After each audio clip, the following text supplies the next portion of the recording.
E aí pessoal, tudo bem? Meu nome é Antônio Kozikowski e este é o programa que cai no exame de ordem. E olha, vou te contar, essa pergunta está cada vez mais difícil de responder, o que cai no exame de ordem? A gente precisa conversar seriamente a respeito do exame, a gente precisa fazer um olhar para ele e para nós mesmos daqui em diante. Porque é fato, incontroverso, o exame de ordem mudou mesmo. O 27º exame de ordem foi o exame que mais reprovou na história. Sim, 90% praticamente de índice de reprovação. O que quer dizer que entre 10 pessoas, apenas uma passou. Esse é o cenário que está prestes a se confirmar, porque ainda não há estatísticas oficiais, mas tudo indica que o 28º exame de ordem também não vai ser muito diferente em termos de índices de aprovação e reprovação. No domingo, dia 17 de março de 2019, foi aplicada a primeira fase do 28º. E os resultados, que a gente já vai medindo pelas reações dos estudantes nas redes sociais, foi assustador. Foi um exame bastante complexo. Houve inversões dentro do exame, sim, inversões. Por exemplo, na parte do direito civil, sempre se cobrava a parte de direitos reais, timidamente, né? Uma questão no máximo. Nessa prova, veio praticamente tudo de direitos reais.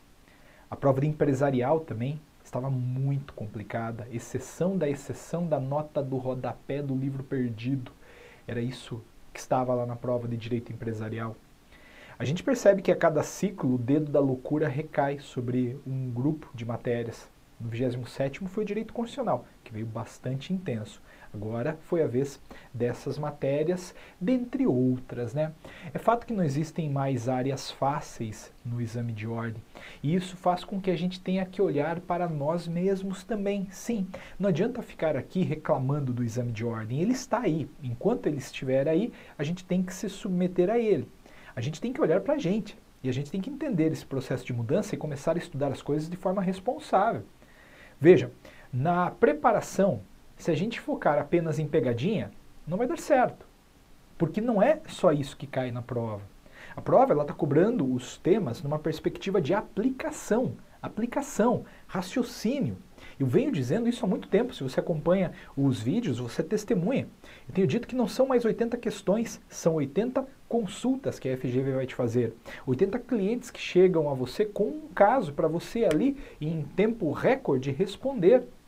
Então, é imperioso que você se prepare de forma adequada, que você fique não apenas buscando marcar aquela pegadinha, assinalar aquilo que a banca troca, você tem que entender de forma estrutural os tópicos para fins de saber fazer, saber aplicar aquilo ali. É isso que vai marcar a prova daqui em diante.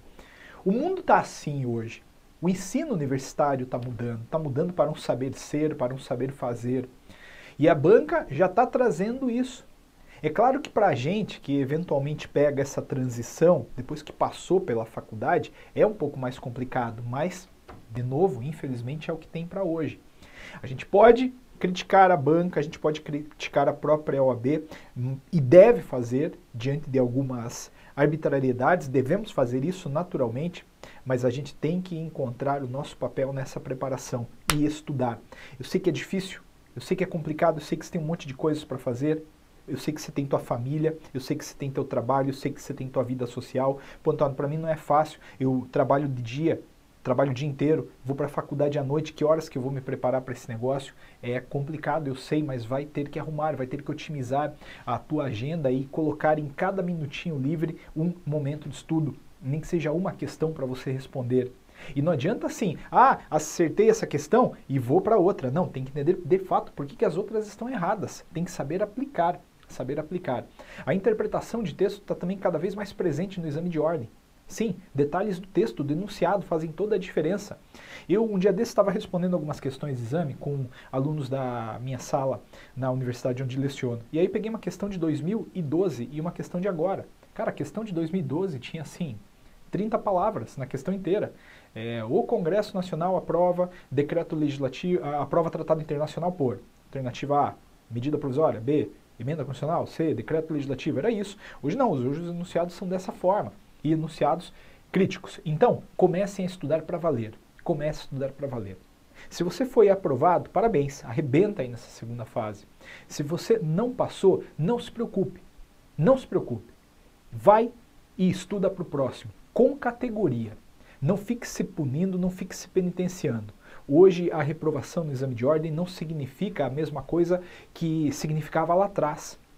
Lá atrás, talvez, reprovar no exame de ordem fosse alguma coisa que pegasse mal. Hoje, pare. Eu tenho visto excelentes alunos caindo na primeira fase, excelentes alunos caindo.